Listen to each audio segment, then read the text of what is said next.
Assalamualaikum warahmatullahi wabarakatuh.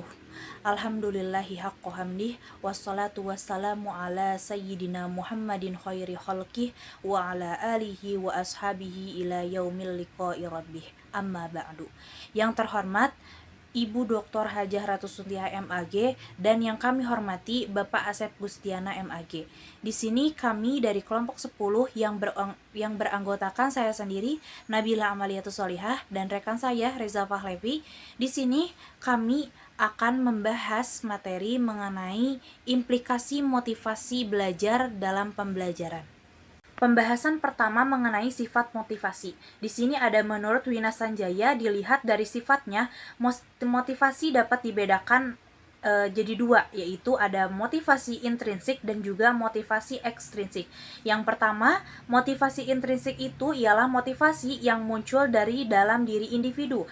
Misalnya ada seorang peserta didik belajar karena didorong oleh keinginannya sendiri untuk menambah pengetahuan. Nah, jadi motivasi intrinsik ini ditujukan untuk mencapai tujuan yang ada dalam kegiatan itu sendiri.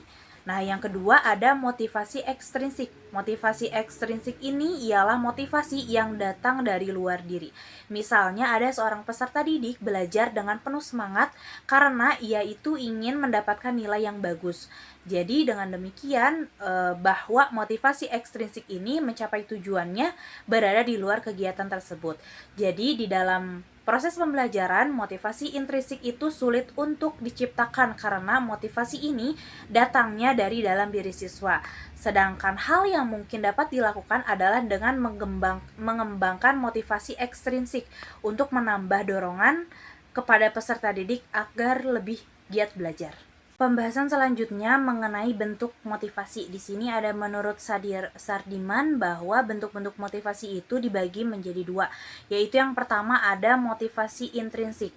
Jadi yang dimaksud dengan motivasi intrinsik itu ialah motif-motif yang menjadi aktif atau berfungsinya tidak perlu dirangsang dari luar karena dari setiap individu sudah ada dorongan untuk melakukan sesuatu.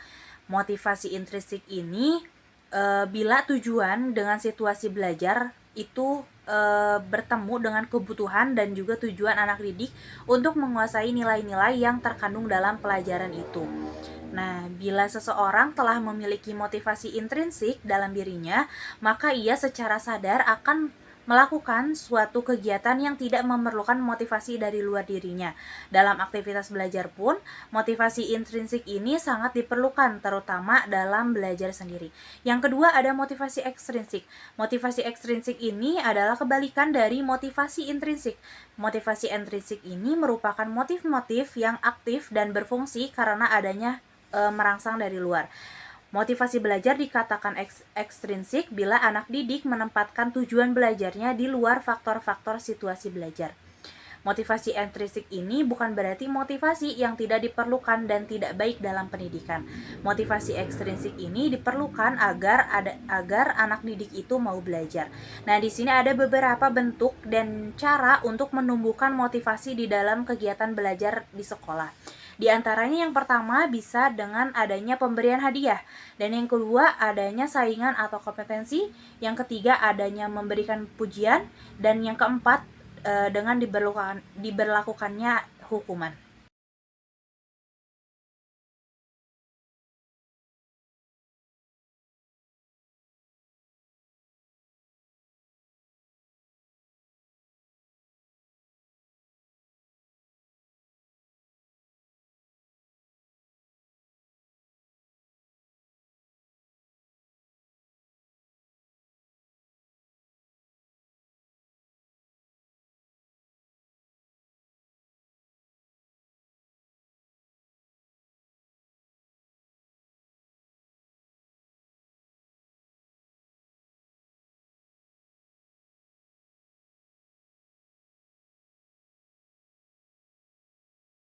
Pembahasan selanjutnya mengenai teknik-teknik motivasi.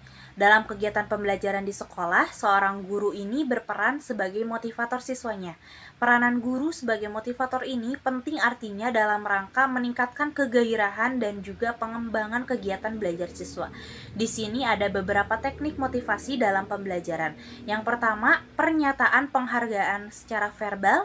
Yang kedua, menggunakan nilai ulangan semester sebagai pemacu keberhasilan. Yang ketiga, menimbulkan rasa ingin tahu. Yang keempat, memunculkan sesuatu yang tidak diduga oleh siswa.